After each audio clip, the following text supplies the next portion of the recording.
Love is Blind is the craziest show on Netflix, and this is coming from a guy who's watched every episode of The Island. Oh my god, I didn't kill anyone! Bruh. This is a show that just needs to be seen to be believed, and yes, the puns get worse as the video goes along. In this video, we're gonna take a deep dive into romance and answer the question everyone's been asking. Is love blind? I love that. I love that. I love that. I love that. Oh, we're gonna get into that piece of work. And who better to explain the show than Nick Lachey and his wife Vanessa, because if there's anyone who knows anything about love, it's this guy. I'm gonna go see a donkey show in Tijuana.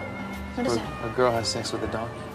To see if love is actually blind, contestants spend the next week engaging in dates in these rooms called pods without actually seeing their partner. Only if and when a proposal is accepted will the couples be able to see each other, move in, and get married. Will you marry me? Yes. The experiment gets off to a great start with contestants immediately making connections. And who can forget most of these contestants we literally only see once and never again. So what are you looking for in a woman? In shape and beautiful. Oh, that doesn't sound shallow at all.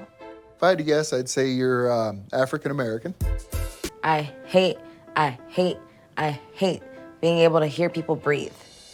The first episode is filled with people we only see once and then they just kind of disappear, so tinfoil hat theory, I honestly think some of these contestants are plants. Like, take for example Rory over here. Remember this guy? We never see him talking to any of the girls. He only gives emotional pep talks to the other guys. Deep breath in. Tell her how you feel, tell her what's going on, break down, be emotional, and give it everything you've got. It's scary, right? It's something it's powerful. Force the air out.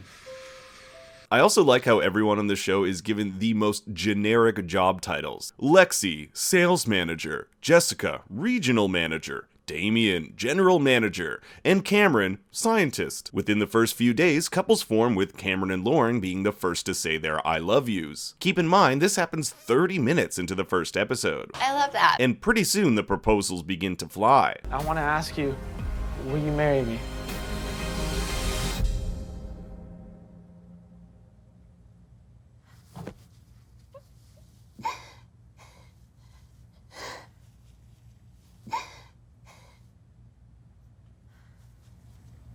Hello? For those of you who don't know, this is Mark and Jessica, who agree to an engagement even though they're 10 years apart, which for Jessica isn't a big deal at all, right? He is the most special person I've ever met, and age is not a factor for us. Right? Me and Mark are so dissimilar. Yeah, I mean, we're 10 year apart. I am going to be open and honest with you. Okay. You're 10 years younger than I am.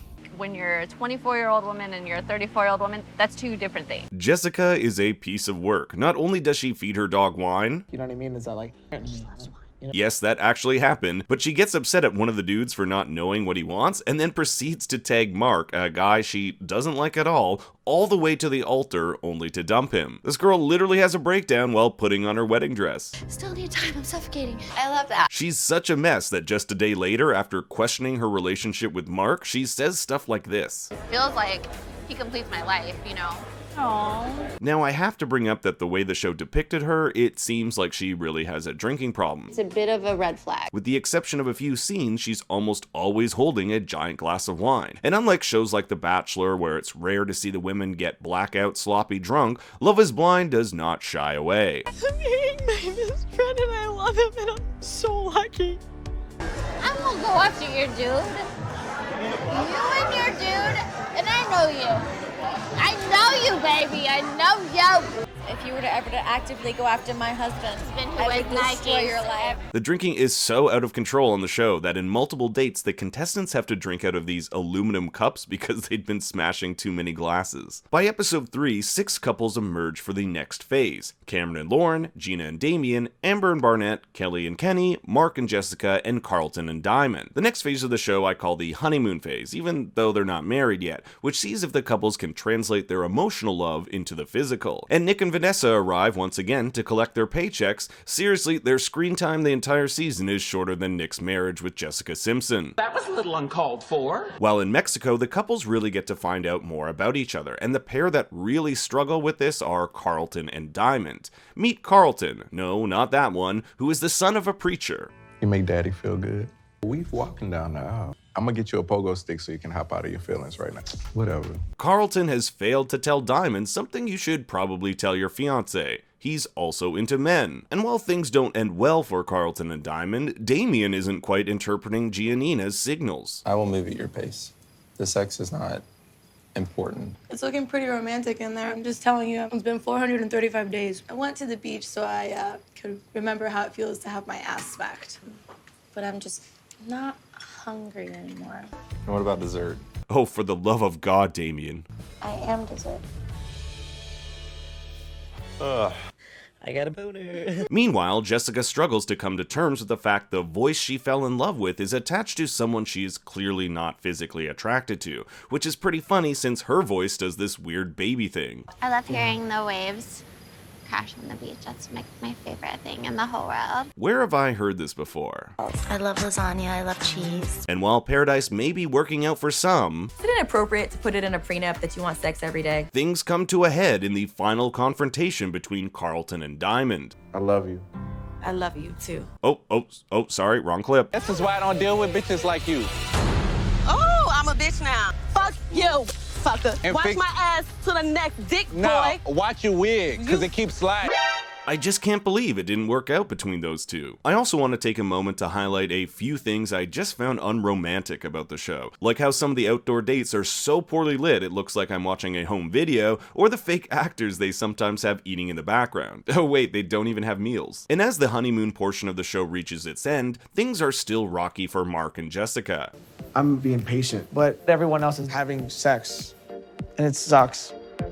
Yes, old Blue Balls here is frustrated that Jessica isn't putting out, but who can blame her when she's constantly talking shit behind his back? The way I feel when I'm around Mark is not the way I want to feel around my fiance. When he kisses me, it doesn't feel right or comfortable. Not to mention she often takes off her ring, and that's because she's still super attracted to Barnett, who she made a connection with in the pods. I'm physically attracted to Barnett. Just to put things into perspective how Jessica just does not care about this relationship, she shows up to her romantic date in a gray tee and her hair in a bun. Like this is what you'd wear when you're home alone watching a romantic comedy with a tub of Ben & Jerry's.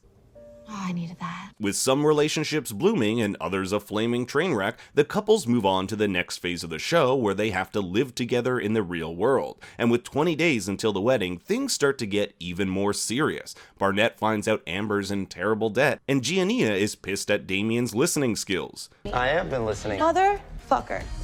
Listen for 2 seconds. I have listened to you since the day we... Hold on, is that Jessica just chilling in the back eating some chicken? And she's an absolute mess. Like, just look at her, like a rag doll. And if things couldn't get worse for Mark, after the party ends, Jessica says this to him.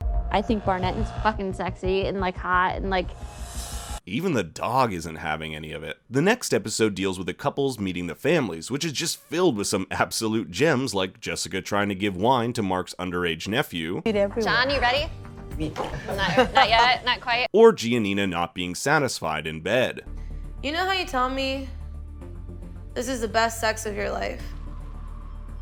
Have you noticed that I don't return the compliment? You did not just say that. I also noticed this weird thing, and I'm not sure if the producers did this, that a lot of the times when the couples talk, they're talking in separate rooms, not able to see each other, almost as if they're trying to recreate that scenario they had in the pods. One of the more interesting meetings is that between Cameron and Lauren's parents, since Cameron is a bit anxious how they'll feel about their daughter marrying a white boy. And what better way to relate to your future African-American mother-in-law than by rapping? Blast off, the course is like a crash collision, cause every choice we make is like a rash decision. But the truth is... Yep, that just happened. With only 8 days before the wedding, tensions mount. Like Giannina gets pissed at little things like Damien checking his phone, while later that night she does the exact same thing when Damien is in the middle of a heartfelt conversation. And since we've gotten back... Like, seriously? Oh, and we have to talk about the bachelor and bachelorette parties. First of all, the girls get a stripper, a drag queen show, and a venue with enough disco balls to induce everyone to seizures. What do the guys get? An art gallery. Needless to say, it's an absolute shit show with Jessica in top form. Look at me and know me. But the second last episode ends with a big cliffhanger, our first wedding. Now I gotta say this is absolutely batshit insane. Each of the couples have to decide whether or not to go through with marriage in front of their families, leaving those who get dumped humiliated in front of their friends and family. And just look at Damien when he's asked if he wants to marry Giannina, it's like he's taking a big dump, which is exactly what he does, choosing not to go ahead with marriage. And if things couldn't get any worse for Giannina, Damien proceeds to tell her entire family why things didn't work, while she runs away and falls on her ass. Look at me, Damien. It's all for you. Giannina wants some answers, saying, I always treated you with kindness. Let's roll the tape. Motherfucker. Listen. Have you noticed that I don't return the compliment? Kelly also smashes Kenny's marriage hopes when she says she can't go through with it. And just check out Kelly's mom, she's like, ooh. I also don't know why Jessica and Mark get a way better wedding venue, especially since, shocker, Jessica says she can't go through with it. And her post-interview is pretty savage. And I guess I'll apologize to whoever I need to apologize to, but I'm not gonna apologize to myself because I'm not actually sorry. I guess she's gonna go back to drinking with her dog. The show does, however, have a happy ending for two couples, Amber and Barnett and Lauren and Cameron, both of whom I believe are still together. So did we learn anything through this 10-episode journey of love? Is love really blind? Well, I certainly am after watching this show. I'm kidding, I actually thought this was premium trash TV, and I hope this comes back for season 2, and they'll work out some of the kinks and hopefully tighten the pacing of some of the episodes, because some of them were just way too long. Now, I also want to give a shout out to an amazing channel that you have to subscribe to if you like dating shows or reality TV. Bachelor Fan Take. This guy's theories and breakdowns are top notch, so be sure to check him out. I've left a link in the description. Also stay tuned March 5th as the Love is Blind reunion will be dropping on Netflix. I'm not sure if I'll be doing a video on it, but we'll see. I hope you guys enjoyed the video. It's a little different than my normal one, so let me know what you thought about it in the comments below, and make sure to give the video a like. You can also follow me on Twitter at ThinkStoryYT. Until next time, remember, Daddy loves you very much.